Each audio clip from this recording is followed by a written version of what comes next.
কিছু নাই, আছে কি? এদের সম্মান কে দিয়েছেন? সুবহানাল্লাহ বলেন। সুতরাং মনে রাখতে হবে, তাহলে যে আল্লাহ নিজে বললেন ওয়ালিল্লাহিল ইজ্জাতু, সম্মান আল্লাহ, আবার বললেন ওয়ালি রাসূলিহি, সম্মান হলো আল্লাহ পাকের রসুলের, ওয়ালিল মুমিনিন, সম্মান হলো ইমানদার পুরুষ এবং ইমানদার মহিলাদের। সুবহানাল্লাহ। ফলে সম্মানের মালিক যে আল্লাহ, তিনি যদি সম্মান দেন, তাহলে কারোর হিংসা করে কিছু লাভ করার আছে বাবা? আছে? আপনি বলেন না মক্কার লোকেরা নবীর প্রতি দুর্ব্যবহার করলো, তাকে বয়কট করলো, মারলো, গালি দিল, খুব শুনেছি জীবনে। জি, এই অবস্থার ভিতর দিয়ে 13 বৎসর আল্লাহ মক্কার মাটিতে আমার নবীকে তিষ্ঠাতে টিকতে দিলেন। সুবহানাল্লাহ বলেন। ওই মক্কার লোকেরা যখন আমার নবীকে মারবার পরিকল্পনা নিল, দেশ ছাড়ার পরিকল্পনা নিল এবং রাসূলুল্লাহকে বদ্ধ জীবনে বয়কট রাখার পরিকল্পনা নিল, সব পরিকল্পনাকে ছাপিয়ে আমার আল্লাহ আমার নবীকে মক্কা থেকে মদিনায় যাওয়ার নির্দেশ দিলেন। তাড়ালো মক্কাবাসী প্রকারান্তরে, সহ্য করছিল না, মানে কি চলে গেলে ভালো হয়, কিন্তু মক্কাবাসীর অত্যাচারে অতিষ্ঠ হয়ে নবী যাননি। আল্লাহর হুকুম যতক্ষণ না হয়েছে ততক্ষণ গেছেন কি? জি না। যদি যাওয়ার হতো প্রথম অবস্থাতেই চলে যেতেন, 13 বছর কাটাতে পারতেন না। তো ঘুরিয়ে বলা যায় মক্কাবাসী নবীকে তাড়ানোর, মারার, বদ্ধ রাখার সব কল্পনা করলো। আমার আল্লাহ আমার নবীকে স্বাধীনতা দিলেন, কোথাও তোমার জন্য বাধা নাই, জোরে বলুন। মদিনায় চলে গেলেন, মক্কাবাসী প্রকারান্তরে তাড়ালো, মদিনাবাসী লুপে নিয়ে সম্মানের সঙ্গে ঘরে তুললো। মালিককে, জোরে বলেন মালিককে। মক্কাবাসী যখন নতুন করে চক্রান্ত করে আমার নবীকে মদিনা থেকে তাড়াবার পরিকল্পনা নিল, চক্রান্ত করলো। তাদের চক্রান্ত ছিল হয় মদিনাবাসী মুহাম্মদকে মদিনা থেকে তাড়িয়ে দেবে, না হলে মক্কা এবং বহুজাতিক বাহিনীর শক্তি নিয়ে আমরা মদিনার উপরে আক্রমণ করব। ভাবতে পারছেন ব্যাপারটা সহজ না কঠিন? বিরাট কঠিন, ভীষণ কঠিন। মদিনার একটা গোষ্ঠী নবীর পক্ষে, যারা মদিনার আনসারী সাহাবী ভাই। অপরদিকে মদিনায় তখনকার যুগে প্রতিষ্ঠিত 3টে ইহুদিদের গোষ্ঠী, একটির নাম বনু কুরাইজা, অপরটির নাম বনু নজির, আরেকটির নাম বনু কাইনুকা। 3 গোষ্ঠী ইহুদিরা সেখানকার অধ্যুষিত ইহুদি সম্প্রদায়, সব নবীর বিরোধী। প্রিয় নবী সাল্লাল্লাহু আলাইহি ওয়াসাল্লাম কোনো একদিন ফজরের নামাজের পরে তার চেহারাটা মলিন, কপালে তার চিন্তার ছাপ। পাশে বসা হযরত আবু বকর আর ওমর রাদিয়াল্লাহু আনহুমা দুজনের কানে কানে ফিসফিস করে কি বললেন? মদিনার আনসারী সাহাবী হযরত মিকদাদ ইবনে আসওয়াদ রাদিয়াল্লাহু আনহু খাড়া হলেন। ইয়া রাসূলুল্লাহ, আপনার চেহারায় দেখছি চিন্তার ছাপ, আপনার মুখটা বড় মলিন, আপনি গোপনে গোপনে চুপি সারে সন্দর্পণে কিছু একটা বলেছেন ভাই আবু বকর এবং ওমরের সঙ্গে, আমরা কি শুনতে পারি না? নবী যেন একটু আশার আলো পেলেন। রাসূল বললেন খুব দুঃখের সঙ্গে, হে মিকদাদ, কি বলবো, আমার কাছে খবর এসেছে মক্কাবাসীরা সমস্ত গোত্রের লোকেরা সংঘবদ্ধ হয়েছে, সব গোত্রের লোকেরা ইউনিটি করেছে, তারা ইউনাইটেড হয়ে সংঘবদ্ধ হয়ে একটা দাবি তুলবে, হয় মদিনাবাসী আমাকে মদিনা থেকে বার করে দিক, অন্যথায় মদিনাবাসী যদি আমাকে আশ্রয় দেয় ওরা গোটা শহরটাকে লন্ডভন্ড করবে। কথা ক্লিয়ার হচ্ছে না? বুঝতে অসুবিধা আছে?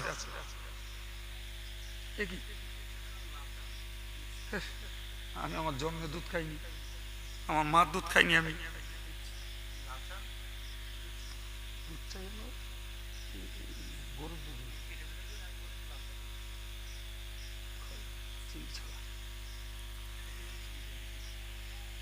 খাই না তোরে বাবা।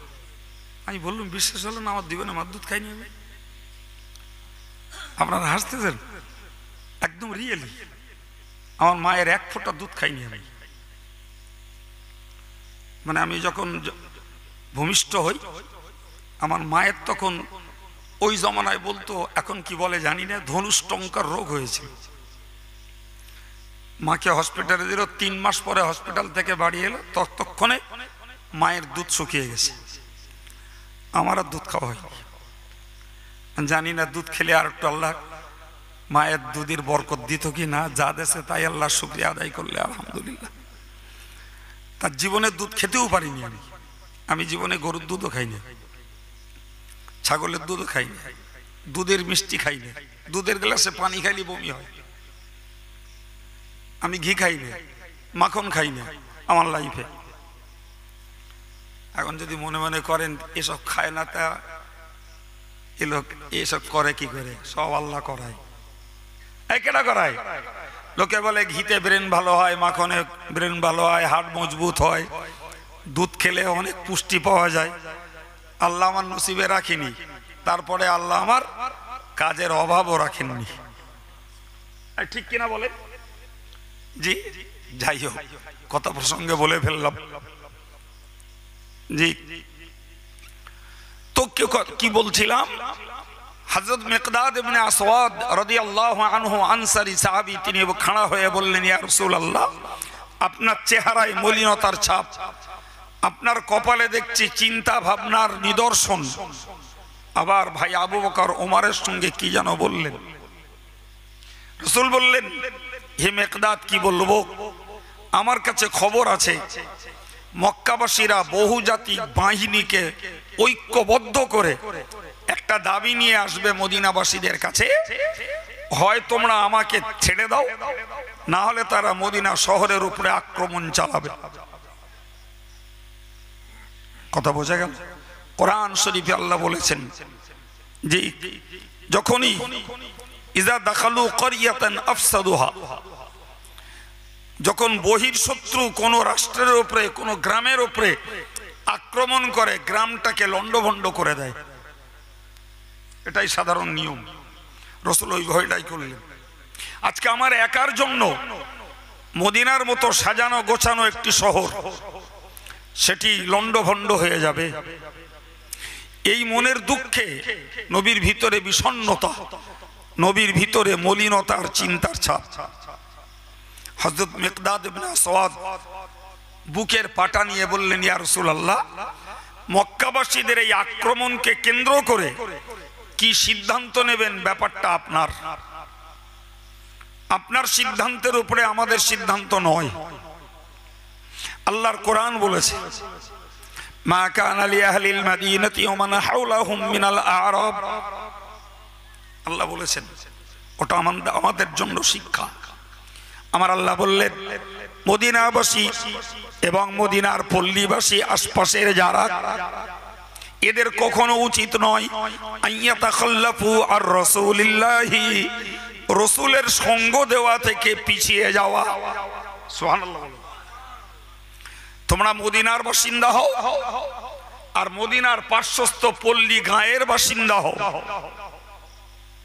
তোমাদের কখনো নবীর সঙ্গ ছাড়া হওয়া, নবীর সাথ দেওয়া থেকে দূরে থাকা কখনো উচিত নয়। নবী যদি কোনো বিপদকালীন পরিস্থিতির মুখোমুখি হন, তোমরা নবীর সঙ্গে থেকে যাও, নবীকে ছেড়ো না। সুবহানাল্লাহ বলে আর একটু জোরে বলে। প্রিয় ভাই আমার, এ থেকে শিক্ষা নেওয়া উচিত। আমি আজকে বলবো, মঞ্জিলহাটির সুন্নতুল জামাত সংগঠনের সদস্য যারা চরম দুঃসময়ে, চরম বিপদকালীন পরিস্থিতিতে, চরম গাল আর মারির অহংকারের ভেতর দিয়েও মঞ্জিরাটি ভোল্লাপাড়ার সুন্নতুল জামাতের ছেলেরা আমার পাশ থেকে সরে যায়নি। এই কথা বলো, ঠিক বলছি না ভুল বলছি? হ্যাঁ, এটাই ছিল আমার আল্লাহর বাণী যে তোমরা নবী যত বিপদে পড়ুক তোমরা নবীর পাশ থেকে সরে যেও না। নবীর উত্তরাধিকারী একজন নগণ্য গোলাম আমি। দেশের প্রচুর জায়গার মানুষ রয়েছে, মঞ্জিলাটি বলে বললাম, যারা আমার পাশ থেকে সরে দাঁড়ায়নি, আমার সঙ্গ দিয়েছে, আমাদের কাজের সঙ্গ দিয়েছে, আজকের যেন দেখছি হাওয়া উল্টো ঘুরছে। কথা বলে হাওয়া উল্টেছে না উল্টাইনি? কিছু বোঝেননি? হ্যাঁ, এতক্ষণ হুজুরির রস শুনছিলেন, কথা বলছেন না কেন? হুজুরির রস শুনছিলেন, হাওয়া উল্টো বয়েছে না বইনি? সুবহানাল্লাহ বলবেন না? এটাই আল্লাহর পথে থেকে ধৈর্যের পুরস্কার। আল্লাহর পথে থেকে ধৈর্যের পুরস্কার। মক্কাবাসী তাড়িয়ে দেয়, মদিনাবাসী বলেন বলেন, কথা বলছেন না কেন? মক্কাবাসী তাড়িয়ে দেয় তো মদিনাবাসী আশ্রয় দেয়। কেউ গাল দেয় আর কাফের বলে আর মুনাফিক বলে, আর কেউ আল্লামা বলে আর জিন্দাবাদ দেয়। সুবহানাল্লাহ বাড়িয়ে নাকি এতে আপনারা খুশি নন? আপনারা নাখোশ, অসন্তুষ্ট? আল্লাহ পাক ব্যবধানকে দূর করে দেন, বলুন আমিন। সবাইকে আল্লাহ সবার সঙ্গে মিলেমিশে চলার তৌফিক দেন, বলুন আমিন। এটা গর্বের নয়, অহংকারের নয়, এটা আনন্দের যে আল্লাহ পাক কারো না কারুর দ্বারাই হকের পক্ষে সমর্থন আল্লাহ করিয়ে নেন। ফুরফুরা শরীফের মরহুম পীর আবু ইব্রাহিম সিদ্দিকী সাহেব হুজুর রহমাতুল্লাহ আলাইহ, তিনি যতদিন হায়াতে ছিলেন ততদিন সুন্নতুল জামাতের সমর্থন দিয়েছেন। আব্দুল কাইয়ুম, আব্দুল মতিন, রজব আলীদের সমস্ত কাজে তিনি শরীক হয়েছেন, দোয়া রেখেছেন। আজ তার অবর্তমানে আরো হুজুরকে পেয়েছি। আজকেও যে হুজুর আমার পূর্বে ওয়াজ করলেন তাকেও এখন আমাদের সঙ্গ পেয়েছি, না পাইনি? এর জন্য দুঃখিত না আনন্দিত? দোয়া করি বাকিদের সঙ্গেও আল্লাহ আমাদের মিল মোহাব্বত করে দেন। এ দোয়ার দরকার আছে না নাই? জোরে বলেন আল্লাহুম্মা আমিন। আর একটু জোরে বলেন আল্লাহুম্মা আমিন। আমার আল্লাহ কোরআনে কি বলেছেন? মা কানা লিআহলিল মাদিনাতি মিনাল আ'রাব, মা কানা লিআহলিল মাদিনাতি ওয়া মান হাওলাহুম মিনাল আ'রাব আন ইয়াতাখাল্লাফু আর রাসূলিল্লাহি। ওগো মদিনাবাসী এবং ও মদিনার পার্শ্বস্থ পল্লীবাসী, তোমাদের কখনো উচিত নয় নবী পাকের সঙ্গ ছাড়া, নবী পাকের পাশ থেকে সরে দাঁড়ানো কখনোই তোমাদের উচিত নয়। কে বলেছেন? আবার বললেন সাবধান হয়ে যাও, ওয়ালা ইয়াতাখাল্লাফু আর রাসূলিল্লাহি ওয়ালা ইয়ারগাবু বিআনফুসিহিম আন নাফসি। খবরদার, নবী বিপদে পড়েছেন, জীবনের মায়া করেননি, নবীর জীবনের থেকেও তোমার জীবন উন্নত নয়। সুতরাং নবীর প্রেমে তোমার জানের প্রেমের থেকে নবীর প্রেমকে তুমি বেশি করে গুরুত্ব দাও। লোকে বলে না, লোকে বলে এরকমটাই, অমুক যদি বেঁচে থাকতো তো আমাদের লাভ ছিল, যদি যদি ওই লোক না মরে এই লোক মরতো তাও ভালো হতো। এরকম বলে না? বলে না?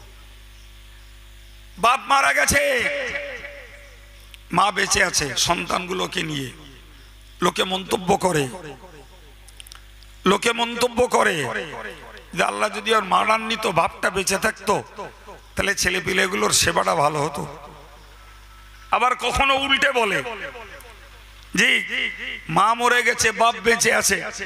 কেউ হয়তো বলে বাপ যদি মরে যেত আর মারা যদি বেঁচে থাকতো বাচ্চাগুলোর যত্ন হতো। কথা বলছেন না কেন? ঠিক বলছি না ভুল বলছি? হ্যাঁ প্রিয় ভাইরা আমার, আমি আপনাকে বোঝাতে চাইছি, আমরা মরি নবী হায়াতে থাক, এটা কোন ইমানদার চান না? বলেন না বাবা, চাই না? চাই না? আমার নবী সাহাবীরা চাইতেন, নবী সাহাবীরা চাইতেন আমার নবী বেঁচে থাক, আমাদের কারোর আঘাত হোক সহ্য করব। আমার নবীর সাহাবীরা এমনটাও চেয়েছিলেন, কাফেরদের মোকাবেলায় পরিষ্কার বলেছিলেন, আমার পায়ে একটা, আমার নবীর পায়ে একটা কাঁটা ফুটুক আর আমি বেঁচে থাকি, এটাও আমি চাই না, বরং আমার নবী নিরাপদে থাকুক, বিনিময়ে আমার জীবন চলে যাক, তাতেই আমি খুশি। তাহলে তাদের জানের থেকে নবীর প্রেমকে তারা গুরুত্ব দিয়েছিলেন না? দেন?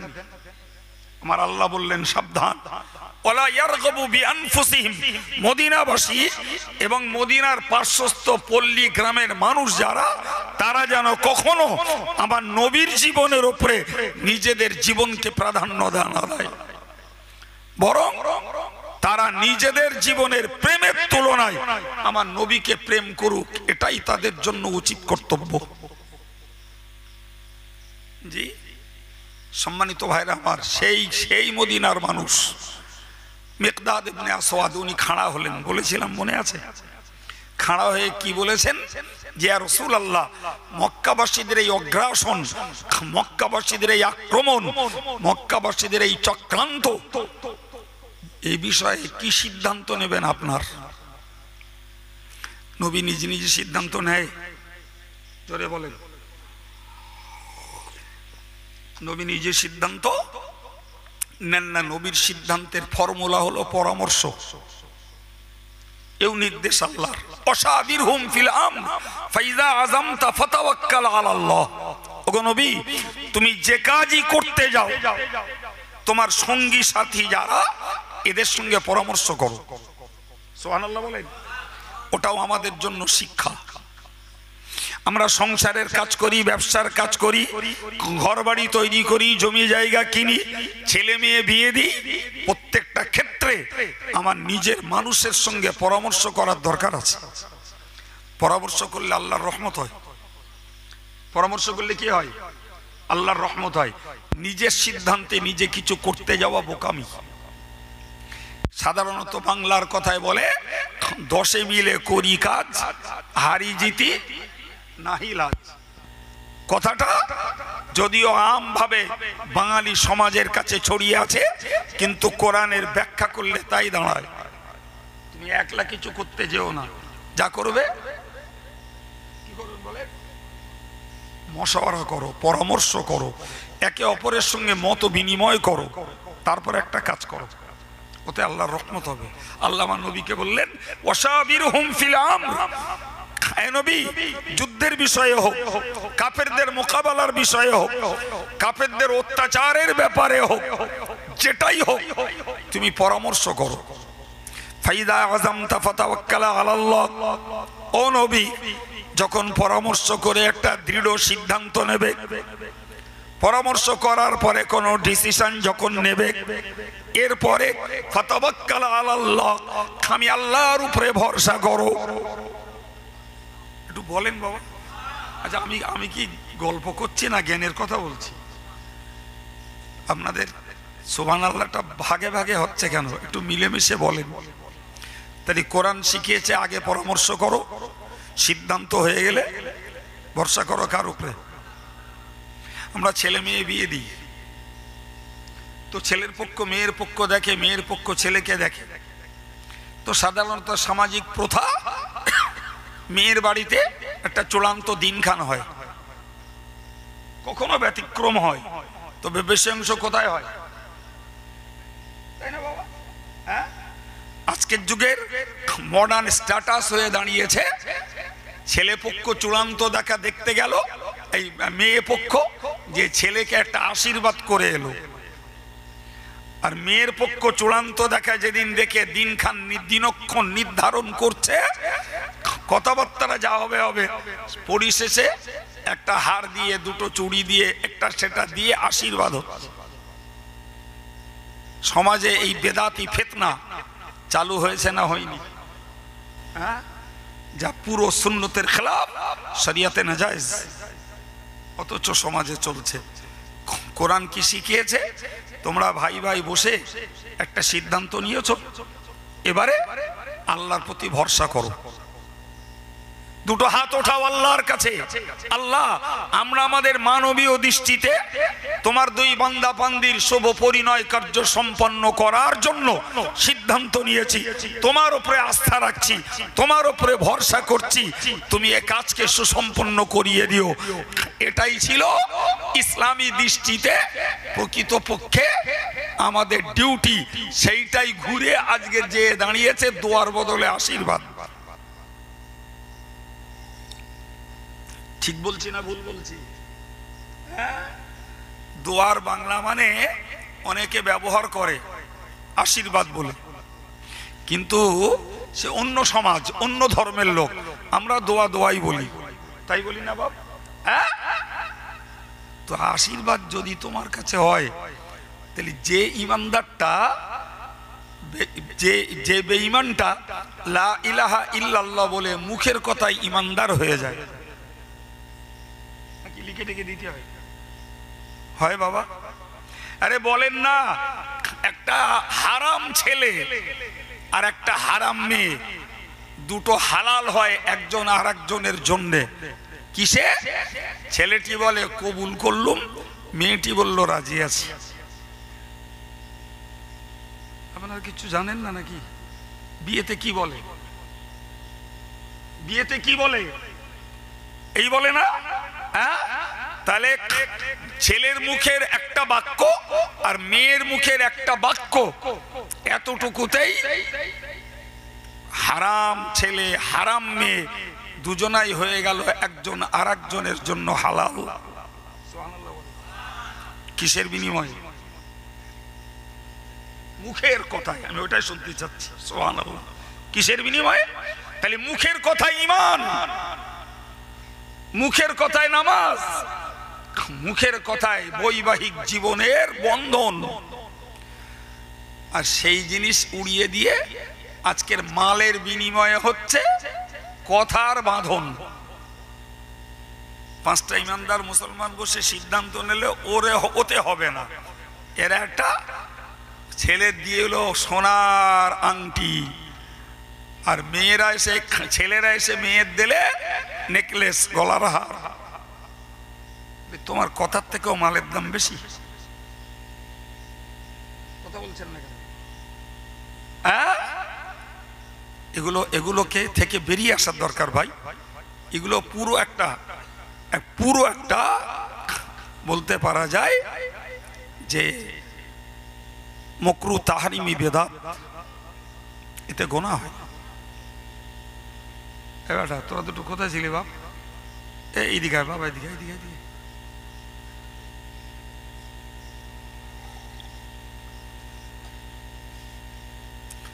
সম্মানিত ভাইরা আমার, ভালো করে মনে রাখুন, আমার নবী সাল্লাল্লাহু আলাইহি ওয়াসাল্লামকে আল্লাহ নির্দেশ দিয়েছিলেন, ওয়াশাবিরুহুম ফিল আমরি, প্রত্যেকটা বিষয়ে পরামর্শ করো। ফাইজা আযামতা ফাতাওয়াক্কাল আলাল্লাহ, পরামর্শ যখন হয়ে যাবে আল্লাহর প্রতি তোমরা ভরসা করো। নিশ্চিত করে মনে রাখো, ইন্নাল্লাহা ইউহিব্বুল মুতাওয়াক্কিলিন, সর্ব অবস্থাতে যারা আল্লাহর প্রতি ভরসা করে আল্লাহ তাদেরকে বড় ভালোবাসেন। আর একটু মন খুলে বলে, আমার কাজের জন্য পরামর্শ করব আর আল্লাহর প্রতি ভরসা করব, আল্লাহর ভালোবাসা পাবো, এ সুযোগ ছাড়া উচিত। এবার বলি, কোথায় বলেছি, কোথায় নিয়ে যাব, এবার বলি। আমার নবী ওই আবু বকর আর ওমর রাদিয়াল্লাহু আনহুমার সঙ্গে কানে কানে যেটা বলছিলেন, ওইটা ছিল পরামর্শ। বলে কি করবো আবু বকর, কি করবো ওমর, বলো যে আজকের আমার জন্য যদি মদিনা শহরটা লন্ডভন্ড হয়, তাতেও বা আমি মনকে বুঝ দেব কি করে? আর মদিনাবাসী যদি আমাকে বলে যে আপনার জন্য আমাদের দেশটার ক্ষতি হচ্ছে, অতএব আমরা আপনাকে প্রশ্রয় দিতে পারলাম না, তাই বা কি করব? অজ মিলেছে বাপ? এর নাম কি? পরামর্শ। আর ঠিক ওই কথাটাই ধরলেন মদিনার সাহাবী মিকদাদ ইবনে আসওয়াদ। হযরত মিকদাদ বললেন, ইয়া রাসূলুল্লাহ, ইয়া হাবিবাল্লাহ, হুজুর আপনার সিদ্ধান্ত যদি হয় মক্কাবাসীরা এলে তাদের সামনে দাঁড়িয়ে আমাদের লড়াই করতে হবে, মদিনার আনসারী সাহাবীর পক্ষ থেকে আমি আপনাকে কথা দিলাম আমরা তার জন্য তৈরি। যদি আপনি বলেন মক্কার মুহাজির সাহাবীদের পিছনে দাঁড়িয়ে আমাদেরকে পাহারাদারি করতে হবে, তাতেও আমরা তৈরি। যদি ডান দিকে দাঁড়িয়ে পাহারাদারি করতে বলেন তাতেও আমরা তৈরি। যদি বাম দিকে দাঁড়াতে বলেন তাতেও মদিনার আনসারী সাহাবীরা তৈরি। ইয়া রাসূলুল্লাহ, আপনি যদি আমাদেরকে বলেন ওই বিনা কোনো কারণে আরব সাগরে ঝাঁপ দিতে হবে, ওতেই আমরা তৈরি আছি। আর একটু মন খুলে বলুন, এর নাম নবীর সঙ্গ, এর নাম নবীর সঙ্গ। নবীর সঙ্গে অবিচ্ছেদ্য সম্পর্ক। জি, অবাক ব্যাপার। আমি আপনাকে কি শোনাতে শোনাতে এই জায়গায় এসেছি, আমার অজের কথা ভুলে যাইনি বাবু। আপনারা হয়তো খেয়ে হারিয়ে ফেলেছেন। মনে করে দিই, আল্লাহ বললেন নবী তুমি বলো, তুতিল মুলকা মান তাশা, আল্লাহ যাকে ইচ্ছা তুমি রাজিত্ব দাও। ওয়াতানজিউল মুলকা মিম্মান তাশা, যাকে ইচ্ছা তুমি রাজিত্ব ছিনিয়ে নাও। অতুইজ্জু মান তাশা, যাকে ইচ্ছা তুমি সম্মানিত করো। অতুযিল্লু মান তাশা, যাকে ইচ্ছা তুমি অপদস্থ করো। খেলাকার সেই আল্লাহর খেলার ইতিহাস আপনাদেরকে স্মরণ করাচ্ছিল না, অন্য কিছু করেছি বাপ? হ্যাঁ, দিলি মজবুতি দরকার, অন্তরে দৃঢ়তা, শক্ত মানসিকতা দরকার। আল্লাহর মদদ একনিষ্ঠ নীতির উপরে, আল্লাহর সাহায্য আসে যারা ইস্তেকামাত থাকে তাদের উপরে। সুবহানাল্লাহ। অটল, অবিচল, অনড় তাদের উপরেই আসে আল্লাহর রহমত। তবে বিনিময়ে খেসারাত দিতে হয়, বিনিময়ে কষ্ট সহ্য করতে হয়, বিনিময়ে লাঞ্ছিত হতে হয়, বিনিময়ে অত্যাচারিত হতে হয়, বিনিময়ে দুশ্চিন্তাগ্রস্ত হতে হয়। কিন্তু মনে রাখতে হবে ঠিক সময় হলে আল্লাহর সাহায্য আসবে। ঠিক না বল? দৃঢ়তা দরকার। সম্মানিত ভাইরা আমার, মনে রেখে দিন, মদিনাবাসীদের এই বাণী শুনবার পরে রসুলের চেহারাতে হাসির ছাপ ফুটে উঠল। রসুলের চিন্তা দূর হয়ে গেল, চেহারার মলিনতা দূর হয়ে গেল। নবী যেন বুকে একটা আশার আলাদা শক্তি পেলেন, আশার আলো পেলেন যে মদিনাবাসী কোনো অবস্থাতেই আমার পাশ থেকে সরে দাঁড়াবে না। কিন্তু একটা কথা শুনবেন, জি, সরে দাঁড়ানোর একটা দিক আছে। কি দিক ওটাও বুঝুন, তাহলে ব্রেনটা আরো একটু খুলবে। আল্লাহ পাক বললেন, আমি কোরআন থেকে বলছি, আমার কথা বলছি না। আল্লাহ বললেন নবী হে, এই মানুষের একটা সাধারণ নিয়ম হলো, এদের কাজ হলো ইদা রাউ তিজারাতান, এরা যখন টাকা রোজগারের কোনো ক্ষেত্র পায়, কি পায় জোরে বলেন, টাকা রোজগারের কোন ক্ষেত্র, দেখছেন না দেশের কেতনা মুসলমান সরকারি অর্থের যাবতীয় সুবিধা ভোগ করতে প্রস্তুত। সরকার লোন দিক, সুদি কল্পনা দিক, সরকার মহিলাদের জন্য সমিতি করতে দিক, যাই দিক, একদল মুসলমান আছে সেটা লুপে নেওয়ার জন্য। কথা বলছেন না কেন? কোরআন কি বলেছে ভাববে না, আলেম কি বলেছে ভাববে না, পীর ওলিরা কি বলেছেন ভাববে না, হাদিস কি বলেছে ভাববে না, ইসলামিক স্টাডিজ ফতোয়া ফারাজে কি বলা আছে ও ভাববে না। ওর দরকার পয়সা। কথা বলে এই রেকর্ড আমাদের সামনে, ব্রেনে, নজরে, জানার মধ্যে আছে না নাই? এমনকি যে কথাটা টুক করে বললাম, আরেকটু বাড়িয়ে বলছি, একটা পিরিয়ডে সুদ খেত অল্প কিছু পুরুষ মানুষ, আজকে মেয়ে মানুষরাও বিরাট অংশ সুদের সঙ্গে বিজড়িত। আল্লাহর নবীর পাশ থেকে সরে যেত। ও নবী, মানুষের স্বভাব হলো এরা যখন ব্যবসা বাণিজ্য দেখতে পায়, টাকার কোনো বিষয় যখন পেয়ে যায়, অথবা খেলা যদি এদের সামনে চলে আসে, কোনো তামাশা, কোনো রংবাজি, কোনো খেলা, বাইরে আমার আল্লাহ পাক নিজেই বললেন ইনফাদ্দু মিন হাউলিকি, ওই মানুষগুলো তোমার পাশ থেকে সরে দাঁড়ায়। তাহলে একদিকে দেখছি নবীর পাশে দাঁড়িয়ে একদল খাঁটি মুখলেস সাহাবী মুমিন, তারা জীবন দিতে প্রস্তুত। আর একদলকে দেখছি তারা নবীর পাশে আছে, কিন্তু ওদিকে ডুগডুগি বেজেছে, ওদিকে কেউ বাজনার সঙ্গে গান শুরু করেছে, ওদিকে ব্যবসার কাফেলা এসছে, নবীকে ছেড়ে দিয়ে আউট। এই কথা শুনতে পাচ্ছেন? মনের কাছে জিজ্ঞাসা করুন, টাকার জন্য, দুনিয়ার জন্য, খেলার জন্য, তামাশার জন্য, রংবাজির জন্য, অর্থ লোভে কোরআন থেকে, হাদিস থেকে, আলেমদের ফতোয়া ফারাজ থেকে, প্রকৃত রসুলের সুন্নাহ থেকে সরে যাওয়া যাবে? যাবে? সম্মানিত ভাইরা আমার, জি, টাকার লোভে গালিগালাজ, টাকার লোভে কুৎসা রটনা, টাকার লোভে মারামারি, টাকার লোভে মার্ডার, টাকার লোভে নারীর বেপর্দা, টাকার লোভে নারীর ইজ্জত হরণ, টাকার লোভে সুদের কবলে, টাকার লোভে অনলাইনে লটারিতে, টাকার লোভে চিটফান্ডে আছে না নাই? আর এই টাকার জন্য ওই জমানায় নবীর পাশ থেকে সরে গেছে সাহাবী নামধারী ব্যক্তিরা। ঠিক সেই কবলে আজকের পৃথিবীর কোটি কোটি মুসলমান, শ না, হাজার না, লাখ না, কোটি কোটি। জি প্রিয় ভাই আমার আল্লাহ পাক বললেন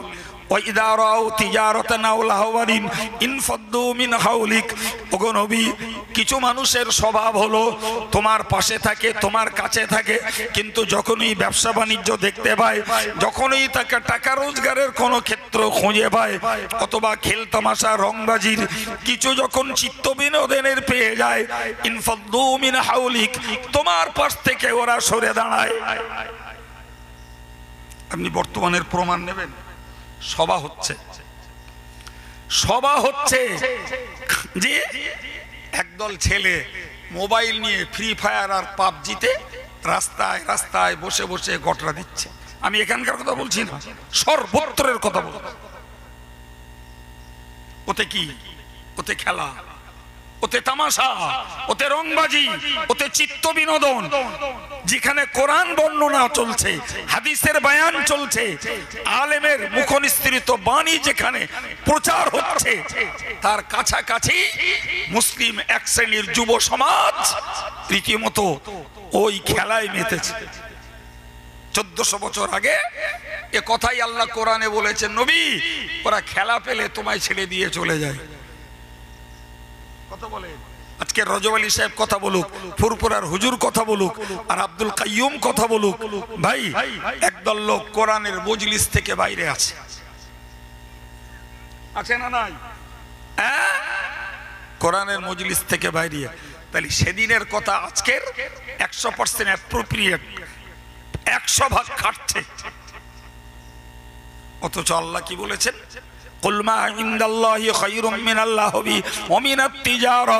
আমার আল্লাহ বললেন, নবী হে তুমি স্পষ্ট করে জানিয়ে দাও, এই বার্তা তুমি শুনিয়ে দাও, মা ইনদাল্লাহি খায়র, আল্লাহর কাছে যা রয়েছে সেটা উত্তম, আল্লাহর কাছে যেটা রয়েছে সেটা শ্রেষ্ঠ, আল্লাহর কাছে যেটা রয়েছে সেটাই কল্যাণকর, সেটাই ভালো। মনে রেখে দিও, কুল মা ইনদাল্লাহি খায়রুম মিনাল্লাহি ওয়া মিনাত তিজারা, তোদের খেলাধুলো, তোদের রংবাজি আর তোদের ব্যবসা ব্যবসা বাণিজ্য, তোদের টাকা পয়সা রোজগার আর লুটতারাজ, টাকার আধিক্যতা, টাকা পয়সার পরিমাণ বেশির লোভ, ও সব কিছুর থেকে আমি আল্লাহর কাছে যেটা আছে সেটাই হলো তোদের জন্য অনেক শ্রেষ্ঠ। বিশ্বাসটা থাকতে হবে তো, বিশ্বাসটা থাকতে হবে তো। আমি সুদি কারবারে পয়সা বাড়াবো না, লটারি কেটে পয়সা বাড়াবো না, ভণ্ডামি করে পয়সা রোজগার করব না, আমি চিটফান্ডের ব্যবসা করে পয়সা রোজগার করব না, ঘরের বউটাকে সমিতিতে দিয়ে সংসারের ডেভেলপ আমি করতে যাব না। আল্লাহর কোরআনকে বিশ্বাস করি। কোরআন বলেছে যে তোরা খেলায় আর তামাশায় আর অর্থ করি বিষয়ে তোরা কোরআন থেকে সরে যাচ্ছিস, আলেম থেকে সরে যাচ্ছিস, সুন্নাহ থেকে সরে যাচ্ছিস। জেনে রাখিস আমি আল্লাহর কাছে যা আছে তোদের লোভনীয় সম্পদ আর লোভনীয় খেলাধুলার তুলনায় অনেক শ্রেষ্ঠ সম্পদ আমার কাছে রয়েছে। এখন তুই বান্দা ইমানের জায়গায় দাঁড়িয়ে সিদ্ধান্ত নে যে তোরটাকে প্রাধান্য দিবি না আমি আল্লাহটাকে প্রাধান্য দিবি। কথা বোঝা যাচ্ছে বাপ? কোনটা প্রাধান্য দিবি বান্দা, তোর সিদ্ধান্ত। কোনটা প্রাধান্য দিবি, তোর সিদ্ধান্তটাকে না আমি আল্লাহর সিদ্ধান্তটাকে?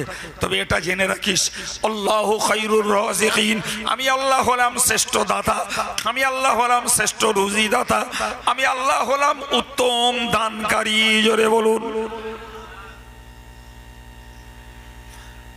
প্রিয় ভাইরা আমার, আমি কোথায় শুরু করে কোথায় এসেছি আবার মনে করিয়ে দিচ্ছি।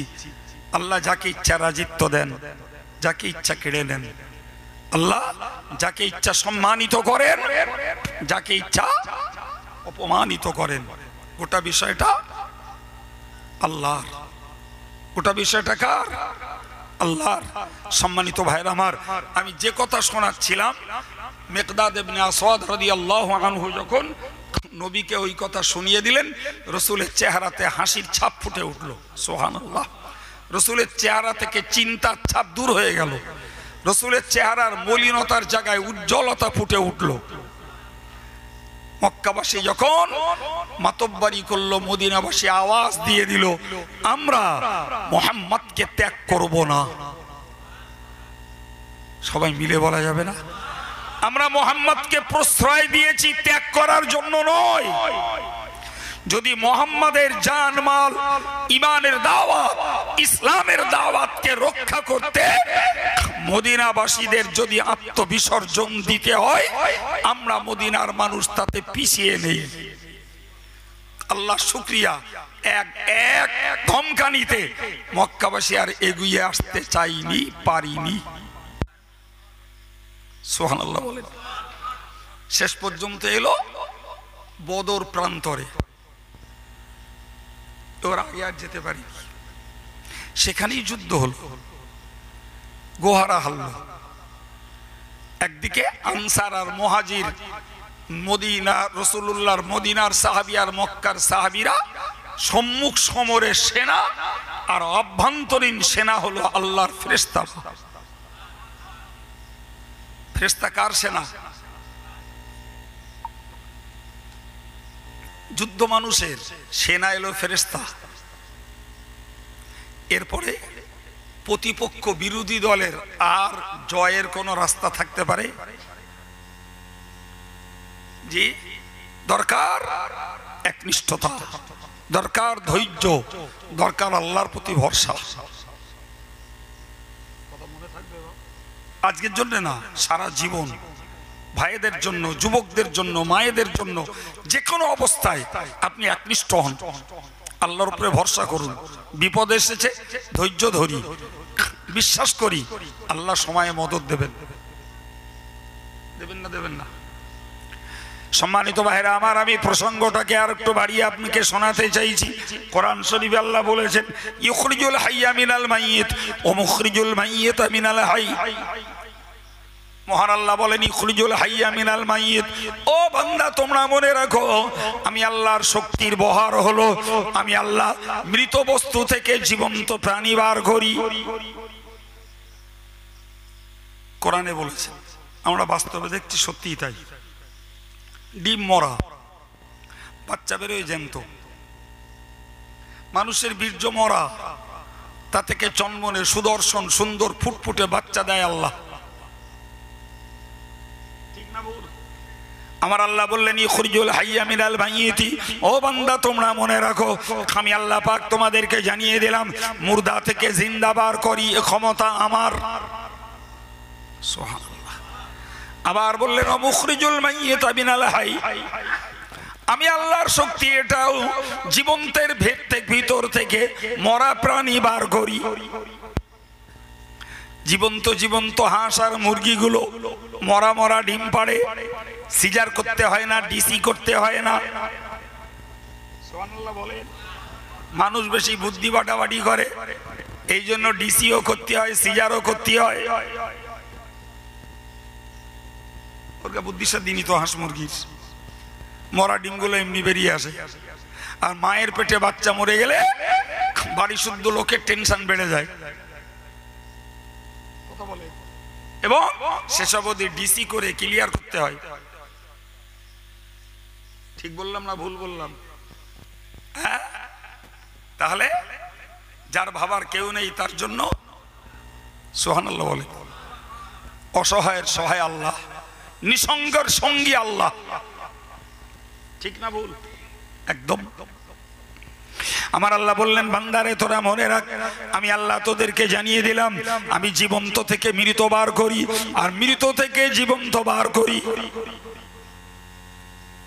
জি, এটা আমার ক্ষমতা। ওয়ায়ুহিল আরদা বা'দা মাউতিহা, এবং শুধু তাই নয়, মানুষগুলো মরে গেলে পরে, পশুগুলো মরে গেলে পরে এরা মরে যাবে, হাজার হাজার বছর মাটিতে মিশে যাবে, শ্মশানে চলে যাবে, কেউ বা বাক্সবন্দি হবে। কিন্তু মনে রাখ বান্দা আমি আল্লাহ পাক আবার মানুষ আর পশু সবাইকে জ্যান্ত করে তুলব, সবাইকে জ্যান্ত করে তুলব। এই আয়াত পাকের তাফসীরে মুফাসসিররা লিখেছেন আমি আল্লাহর ক্ষমতা দেখ বান্দা তোরা, আমি আল্লাহর ক্ষমতা হলো আমি আল্লাহ কাফেরের পেট থেকে ঈমানদার বার করি। কার ক্ষমতা? কথা বলেন। আল্লাহর এই কথা বাস্তবতা আছে না নেই? আমার আল্লাহ আবার বললেন ঈমানদারের পেট থেকে আমি আল্লাহ কাফের বার করি। এও ঠিক না ভুল? দলিল নেন তো, ইতিহাস খুলুন ভাইরা আমার।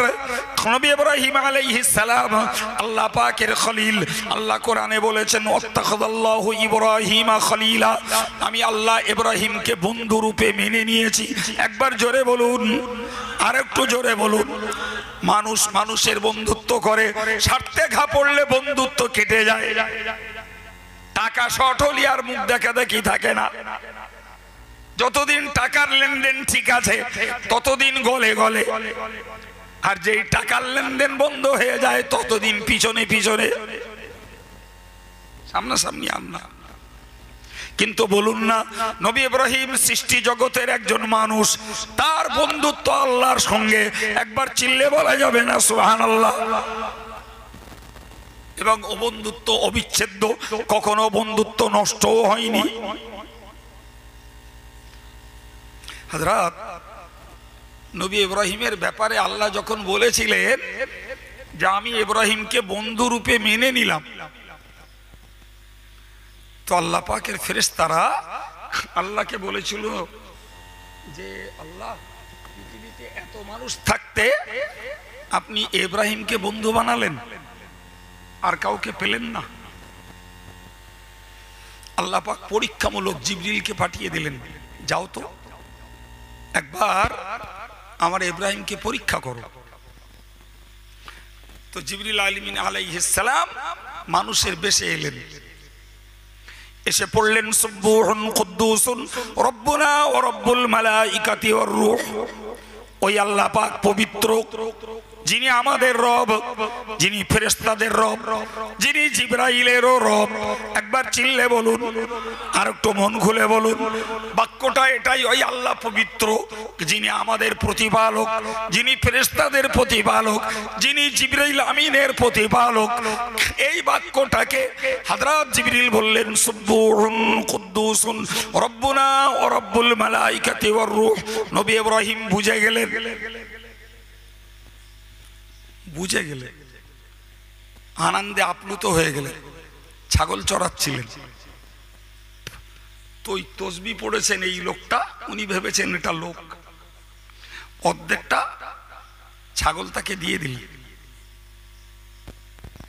সুবহানাল্লাহ। বাড়ি গিয়ে তেলের কল দেখেছেন না, পকেটে লাখখানিক টাকা ছিল, কেউ একটা তসবিহ পড়লো আমার সামনে, আল্লাহর পবিত্রতার তসবিহ, 50,000 টাকা দিয়ে দিলুম। এটা আল্লাহ প্রেমিক খুঁজে আনেন দিন এরম বলেন না, কি গো ঠিক বলছি না ভুল বলছি? জি, আমারে বললো 5 বার ভাববো তবে 50 টাকা দেবো, না কি বলতেছেন? আমি তো এই সমাজের মানুষ, আমারও তো 2 টাকার দরকার আছে। তো নবী ইব্রাহিমের সম্পদ ছাগল, অর্ধেকটা দিয়ে দিলেন, তার সম্পদ যায়নি। কিসে দিলেন? কেন দিলেন? আল্লাহর প্রেমে, আল্লাহর ভক্তিতে, আল্লাহর মোহাব্বতে, ওই সুন্দর তসবিহ শোনার বদৌলতে। বললেন ভাই আর একবার তসবিহটা পড়ুন না। জিবরিল আমিন ফেরেশতা মানব রূপে বললেন আর একবার যদি তসবিহ পড়ি বিনিময়ে আপনি কি দেবেন? বলে বাকি অর্ধেকটা দিয়ে দেবো। আর একবার তিনি বললেন সুবহুন কুদ্দুসুন রব্বুনা ওয়া রব্বুল মালাইকাতি ওয়ার রূহ। ওই আল্লাহর জাত পবিত্র, যিনি আমাদের প্রতিপালক, যিনি ফেরেশতাকুলের প্রতিপালক, যিনি খোদ জিবরিল আমিনের প্রতিপালক। হযরত ইব্রাহিম আলাইহিস সালাম গোটা ছাগলের পাল নবী ইব্রাহিম আলাইহিস সালাম সব ওই লোকটাকে দিয়ে দিলেন। জিবরাইল ছাগল কি করবে? ছাগল পোষবে না জিবরাইল ওর সম্পদ বিক্রি করে টাকা জোগাড় করবে? হযরত ইব্রাহিম আলাইহিস সালাম আল্লাহর ফেরেশতা জিবরিলকে ডাকলেন, ও ভাই, ওগো আল্লাহর বান্দা, এই সম্পদ তো আমি তোমায় দিয়ে দিয়েছি, নিয়ে নাও। এই অবসরে কোন ফাঁকে চোখের আড়ালে হযরত জিবরিল আমিন ফেরেশতার রূপ নিয়ে আল্লাহর কাছে চলে গিয়ে বলেছিলেন, রব্বুল আলামিন, রব্বুল আলামিন, ইব্রাহিমকে বন্ধু রূপে গ্রহণ করা তোমার যথার্থ হয়েছে। এ মানুষ দেখি নাই। তিনি বলতেন ইন্না সালাতি ওয়া নুসুকি ওয়া মাহইয়ায়া ওয়া মামাতি লিল্লাহি রাব্বিল আলামিন। আমার নামাজ, আমার কুরবানি, আমার জীবন, আমার মরণ সবগুলোই আমার আল্লাহর জন্য বরাদ্দ। আমি বাঁচতে চাই আল্লাহর জন্য, মরতে চাই আল্লাহর জন্য, নামাজ কালাম পড়ি আল্লাহর জন্য, কোরবানি দেই আল্লাহর জন্য, একটিও আমার দুনিয়ার কোনো স্বার্থে নয়। এর নাম আল্লাহ প্রেম, আল্লাহর মোহাব্বত। সেই ইব্রাহিম আলাইহিস সালামকে আল্লাহ পাক সারা পৃথিবীর মুসলমানদের জন্য একটা শ্রেষ্ঠ পথ দিলেন, বললেন মিল্লাতা আবিকুম ইব্রাহিম। মিল্লাতা আবিকুম, ওই ইব্রাহিম আলাইহিস সালামকে আল্লাহ পথ দিলেন। ওগো বিশ্বমানব, ওগো ইমানদার মুসলমান, তোমরা নিশ্চিত করে মনে রাখো, ওই ইব্রাহিম আলাইহিস সালাম হলেন জাতির জনক, জাতির পিতা। ভারতবাসীরা জানে ভারতবর্ষের জাতির জনক হলো মহাত্মা গান্ধী। ও মুসলমান, ভারতীয় আদার্স সিটিজেন যারা, অন্য নাগরিক যারা, তারা জাতির জনক মহাত্মা গান্ধীকে একবার না 1000 বার বলুক, কিন্তু ইমানদার মুসলমানকে জানতে হবে খোদ কোরআন শরীফের 17 পারার শেষ পৃষ্ঠাতে সূরা হজের শেষ রুকুতে মহান আল্লাহ স্পষ্ট করে জানিয়েছেন জাতির জনক হলেন নবী ইব্রাহিম। এবার শুনুন কেন ইব্রাহিম আলাইহিস সালাম সম্পর্কে এ কথা বললাম, এই জাতির জনক, জাতির পিতা ইব্রাহিম, আল্লাহর খলিল, আল্লাহর বন্ধু ইব্রাহিম, তিনি রীতিমতো কাফেরের রক্তে তৈরি। কার রক্তে? কত কোরআন বলছে তিনি যখন নবী হলেন তার বাপ চাচাদেরকে বললেন, ইয়া আবাতি লা তা'বুদিশ শাইতান ইন্নাশ শাইতানা কানা লির-রহমানি আসিয়া। ইয়া আবাতি লা তা'বুদিশ শাইতান, ও আমার বাপ, ও আমার পিতা, ও আমার পরিবার বর্গেরা, তোমরা খবরদার খবরদার শয়তানের ইবাদত করো না, শয়তানের পূজা তোমরা করো না। নিশ্চিত করে মনে রাখো, ইন্নাশ শাইতানা কানা লির-রহমানি আসিয়া, নিশ্চিত শয়তান হলো দয়াময় আল্লাহর নাফরমান। শয়তান কার নাফরমান? আল্লাহর নাফরমান। আর সেই শয়তানের পূজা করছো তোমরা, আমার আল্লাহর ইবাদত করা বাদ দিয়ে। প্রিয় ভাইরা আমার, যদিও ঐতিহাসিকরা মতভেদ করে বলেছেন যে ইব্রাহিম আলাইহিস সালামের আব্বা, তিনি বলেছিলেন তার আব্বাকে, ওয়াইদ ক্বালা ইব্রাহিমু লিআবিহি আযার আতাত্তাখিযু আসনামান আলিহা ইন্নী আরাকা ওয়া কওমাকা ফি যালালিম মুবিন। নবী ইব্রাহিম আলাইহিস সালাম তার বাপকে বলেছিলেন, কোরআনের সরাসরি প্রকাশ্য অর্থ, ওয়াইদ ক্বালা ইব্রাহিমু লিআবিহি, নবী ইব্রাহিম তার বাপকে বলেছিলেন, বাপের নাম কোরআনে বলা আছে আযর, যদিও ঐতিহাসিকরা ওই নামটাকে ঘুরিয়ে বলেছেন তারিখ, কিন্তু আমার বক্তব্য বাপের নাম তারিখ হোক আর আযর হোক, তিনি তার বাপকে বললেন, ইন্নী ইয ক্বালা ইব্রাহিমু লিআবিহি আযারা আতাত্তাখিযু আসনামান আলিহা, ও আমার আব্বা, আপনারা ওই প্রতিমাগুলোকে মাবুদ বানিয়ে পূজা করছেন। স্পষ্ট বললেন, কোরআন বলছে আতাত্তাখিযু আসনামান আলিহা, ওই প্রতিমাগুলোকে খোদা বানিয়েছেন। ইন্নী আরাকা ওয়া কওমাকা ফি যালালিম মুবিন, নিশ্চিত আপনাকে এবং আপনার সম্প্রদায় সবাইকে দেখছি আপনারা স্পষ্ট বিভ্রান্তির ভিতরে রয়েছেন। আমি ওই আয়াত পাকে তাফসীর করতে যেয়ে বোঝাচ্ছি যে আয়াত পাকে আল্লাহ বলেছে যে আমি মৃত থেকে জীবন্ত প্রাণ বার করি আর জীবন্ত থেকে মৃত বস্তু বার করি, মনে আছে? আর ওই আয়াত পাকের তাফসীরে বলা আছে যে আমি কাফেরের রক্তে ঈমানদার তৈরি করি। কার খেলা? জোরে বলেন, কার খেলা? জি ভাই, আবার দেখুন না, চেয়ে দেখুন, কোরআনের বক্তব্যকে মাথায় রাখুন। কোরআন বলছে ভাই, কোরআন বলছে ইমানদারের গর্ভে, ইমানদারের ঔরসে কাফের তৈরি হয়। হয় না? হয় না? হ্যাঁ, হযরত নূহ নবীর বেটার নাম কেনান। নূহ নবীর প্লাবনের সময়ে যখন নৌকাটা পানিতে ভাসছিল, নূহ নবী তার বেটাকে ডেকে বলেছিলেন, ইয়া বুনাইয়া আরকাম মা'না ওয়া লা তাকুম মা'আল কাফিরিন, এই ছেলে আমার সঙ্গে এই নৌকায় ওঠ, কাফেরদের সঙ্গে যাস না। কে বললেন? জোরে বলেন, কে? নূহ আলাইহিস সালাম আব্বা, কেনান বেটা। হাজার হোক, নূহ নবী ইমানদারদের লিডার, কেনান কাফেরদের অন্তর্ভুক্ত। তিনি ছেলেকে ডেকে বললেন স্পষ্টত, ইয়া বুনাইয়া আরকাম মা'না, এই ছেলে আমার সঙ্গে আয়, এই কিস্তিতে ওঠ, এই কিস্তিতে ওঠ। মান রাকিবা সাফিনাতা নূহিন ফাকাদ নাজা, হাদিসের বক্তব্যে এসেছে যে লোকটা নূহ নবীর কিস্তি চাপলো সে মুক্তি পেয়ে গেল। আর একটু জোরে বলেন সুবহানাল্লাহ। সেই কিস্তিতে উঠতে বলছে বাপ বেটাকে, বেটা জবাব দিচ্ছে, সাআবিলা জাবালি ইয়াসিমুনি মিনাল মাই, আমি ওই কিস্তিতে উঠবো না, আমি ওই পাহাড়ের মাথায় ঠেলে উঠবো, ওই পাহাড় আমাকে পানিতে ডোবার হাত থেকে বাঁচাবে।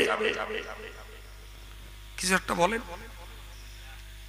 সবাই মিলে বলেন, আল্লাহ এই জাতীয় কথা থেকে আমাদেরকে বাঁচিয়ে দেন। ইয়াসিমুনি মিনাল মা, যখন এই কথা বলল, হযরত নূহ নবী আলাইহিস সালাম বুঝে নিলেন যে আমার বেটার কপাল 16 আনাই পুড়েছে। হযরত নবী বললেন, ও বেটা শোন, আরো একবার তোকে বলি, আর একবার তোকে বলি, আর একবার তোকে সাবধান করছি, লা আসিমাল ইয়াউমা মিন আমরিল্লাহি ইল্লা মান রাহিমা রাব্বি। শোন বেটা, খোদার ব্যাপকতার গজব শুরু হয়েছে। এই গজব থেকে আল্লাহর রহমত ব্যতীত কেউ বাঁচে না, বাঁচে না, বাঁচে না, বাঁচবে না। সুতরাং আর আল্লাহর রহমত হয় নেককারদের উপরে। তুই তো নেককার নয়, তুই তো নেককার নোস, তুই তো আল্লাহওয়ালা নোস, তুই তো আল্লাহর একত্ববাদের প্রতি বিশ্বাসী নোস, ফলে তোর প্রতি তো আল্লাহর রহমত হবেও না। ভাই, দুজন দুজন নবীর উদাহরণ দিলাম, উল্টো উল্টো উদাহরণ। জি, নূহ নবীর মতো ইমানদারের ঔরসে কেনানের মতো কাফের তৈরি হয়েছে। কথা বলে খেলাকার, জোরে বলেন খেলাকার। মানুষের কৃতিত্ব নয়, আল্লাহর খেলা। ওই আয়াত পাকের তাফসীরে আরো বলা আছে, ওগো আল্লাহর বান্দা তোমরা মনে রাখো, যেমন কাফেরের ঔরসে ইমানদার তৈরি হয়, তেমন ইমানদারের ঔরসে কাফের তৈরি হয়। যদি আর একটু খুলে বলতে চাই, ও ভাইরা আমার, স্বামী কালো, স্ত্রী কালো, বাচ্চাটা ফুটফুটে সুন্দর, গোরা, সাদা, শুভ্র, আছে না নাই? জোরে বলেন। বাপ সাদা, মা সাদা, বাচ্চাটা হয়েছে শ্যামলা রঙের, আছে না নাই? এসব ব্রেনে ভাবতে হয়।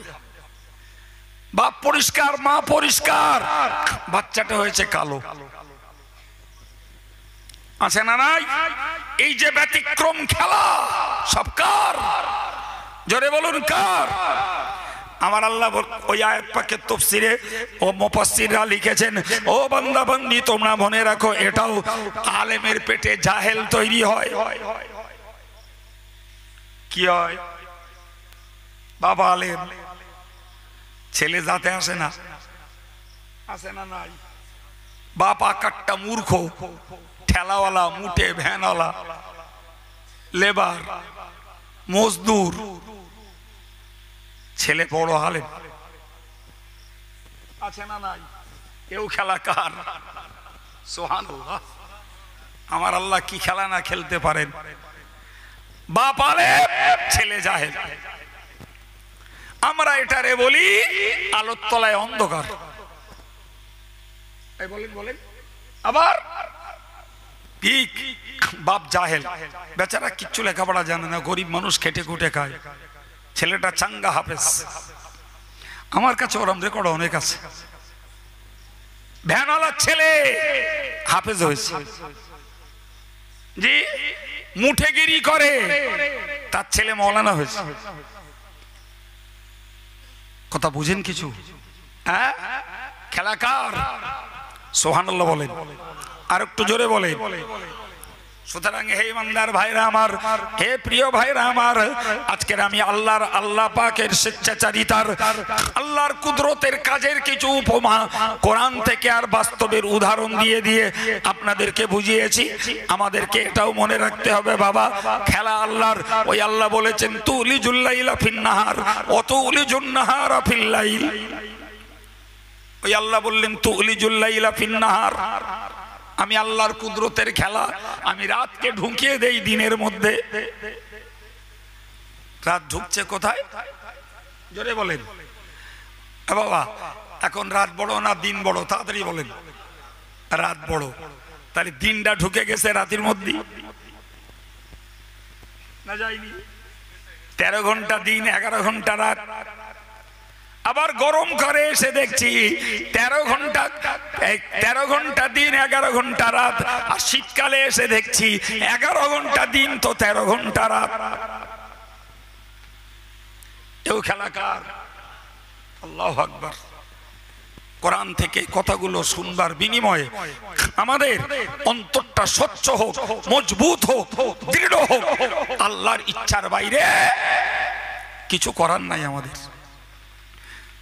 আছে গো ভাই, আমরা কোনো রোগ ব্যাধিতে দৌড়দৌড়ি করি, ঔষধপত্রের ব্যবস্থা করি, হসপিটালাইজড করি, ডাক্তার পাল্টাই, হসপিটাল পাল্টাই, আর কত লোকের কাছে দোয়া চাই, আর কত লোকে দোয়া করেও। কিন্তু এরপরেও দেখা যায় যাকে নিয়ে ছুটলাম সে ফিরল না। সে ফিরল না। এরম হয় না? হয় না?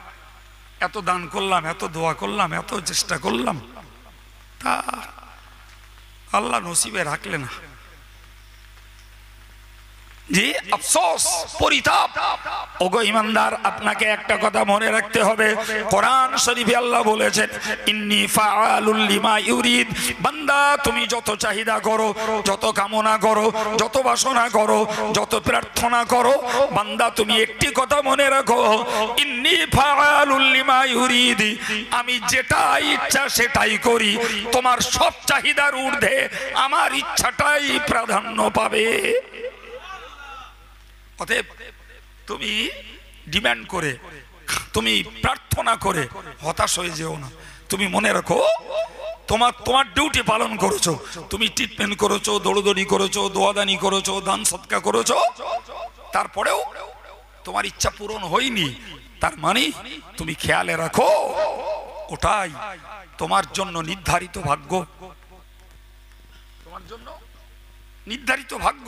তুমি হতাশ হয়েও না, তুমি হাতা কাতা ছেড়ে দিও না।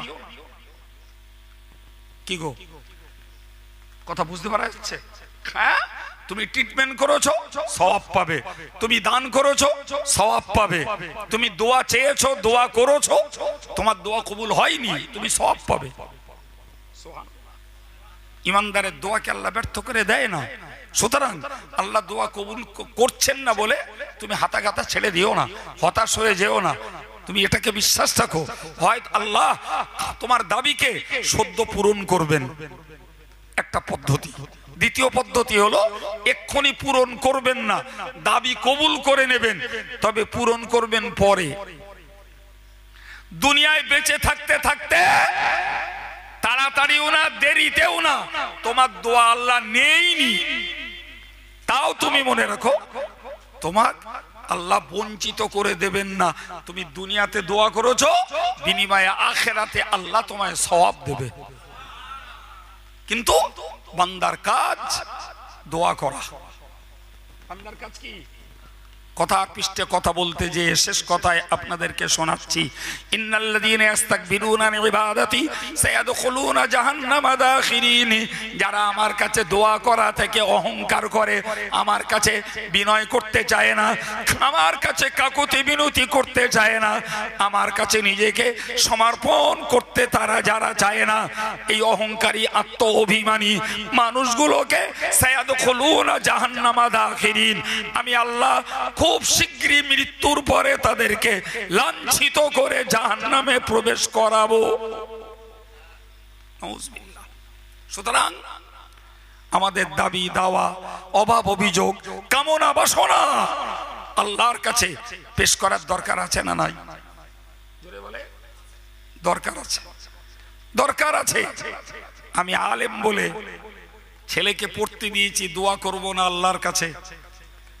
আমি জাহেল বলে ছেলেকে পড়তে দিয়েছি, গা ঢালা করে, হবে কিনা জানি না, দিছি না।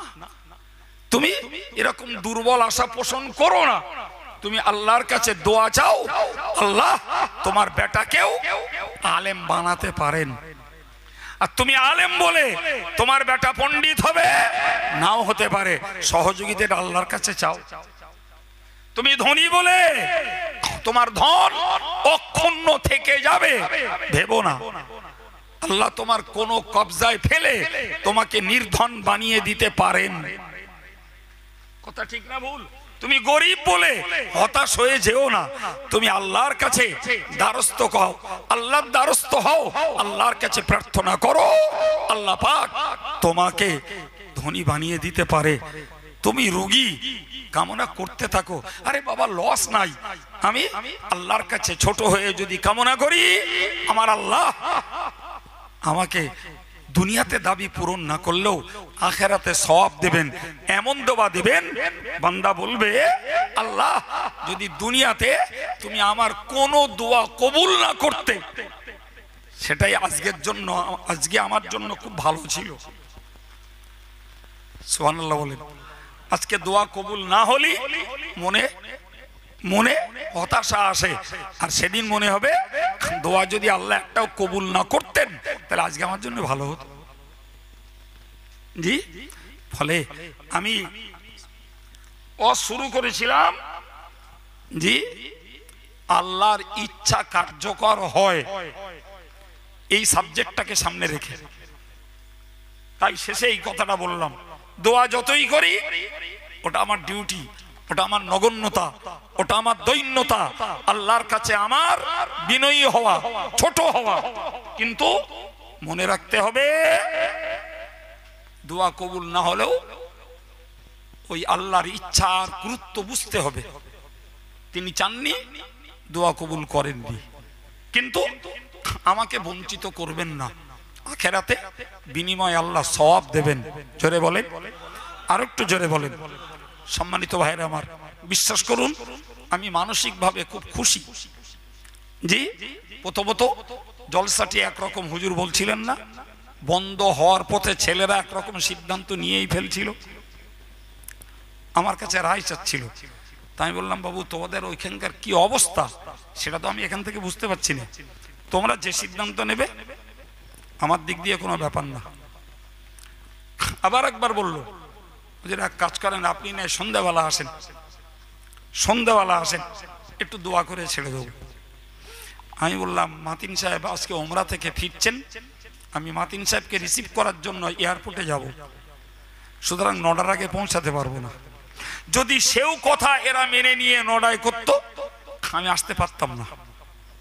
আমি এ পর্যন্ত 20-25 বার প্লেন চেপেছি বাবু, তো আমার লাইফের আজকে রেকর্ড, আমার মানে মাথায় ব্লাড উঠে যাচ্ছিল।